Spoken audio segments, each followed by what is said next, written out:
Bien-aimé dans le Seigneur, voilà, j'ai un de passages tellement important que j'aime beaucoup. Exode au chapitre 23, le verset 25 nous dit: vous servirez l'Éternel votre Dieu, il bénira votre pain et votre eau. Dans votre pays, il n'y aura ni femme stérile, ni femme qui avorte. J'éloignerai la maladie du milieu de vous et je vous accorderai une longue vie.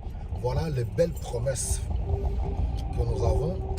Là, il s'agit bien sûr du peuple d'Israël. Le Seigneur leur fait cette très très belle promesse. Alors, j'aimerais parler tout simplement de c'est quoi servir Dieu. Quand il dit vous servirez, parce que nous entrons en alliance avec Dieu. Servir Dieu, ce n'est pas ce que souvent les gens pensent qu'il faut avoir une Bible en main et se tenir à la chair. Oui, c'est aussi quand on est appelé et consacré pour exercer le ministère dans une église locale, oui, serviteur de Dieu, mais toute personne ici, par rapport au christianisme, par rapport à notre foi, toute personne qui accepte Jésus-Christ dans sa vie comme Seigneur et Sauveur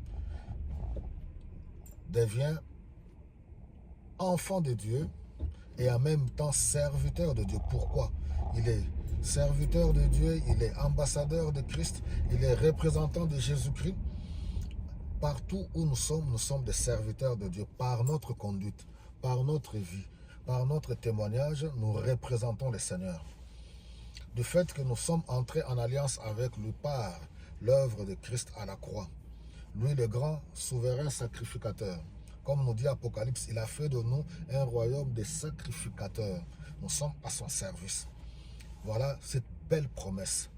Il dit, il bénira votre pain et votre eau. Ma prière en ce jour, que le Seigneur bénisse ton pain et ton eau, c'est-à-dire l'œuvre de tes mains, ton travail, tes entreprises, tout ce que tu toucheras, que cela soit productif. Je bénirai votre pain et votre eau. Que Dieu te bénisse dans tes entreprises, que Dieu te bénisse dans ta famille. Et il rajoute que dans votre pays, il n'y aura ni femme stérile, ni femme qui avorte. C'est-à-dire que la stérilité, que ce soit au niveau spirituel, au niveau familial, au niveau matériel, financier, au niveau de la nation, la stérilité n'aura pas sa place. Pourquoi? Parce que Dieu lui-même s'est engagé à ce que tu sois fertile, productif. Qu'il en soit ainsi dans ta vie, dans ta famille, dans ton foyer, que la stérilité ne trouve pas place dans ce que tu es en train d'entreprendre. Il dit que j'éloignerai la maladie du milieu de vous. Oui, nous savons qu'à la croix de Golgotha, c'est par ces meurtrissures que nous sommes guéris. Comme nous dit Ésaïe au chapitre 53, Jésus s'est chargé de nos problèmes, de nos maladies. Es-tu malade aujourd'hui? Tu peux invoquer le nom de Jésus-Christ. Tu peux, oui, élever ta voix, faire appel au Seigneur. Cette promesse, elle est valable pour toi. J'éloignerai la maladie du milieu de vous. Et en même temps, il dit à la fin que je vous accorderai autant d'années de vie. Donc, que ce qui peut amener une mort précoce avant le temps de Dieu, que cela soit détruit au nom tout-puissant de Jésus. Oui, c'est vrai, on a l'habitude d'appeler ça l'esprit de mort. Voilà, dans vos vies, dans vos maisons, dans vos familles, que la mort ne trouve pas place. Pourquoi? Jésus-Christ est vivant. Voilà, bien-aimé, saisissez cette parole, cette promesse, elle est valable. Ne cours pas à gauche ni à droite.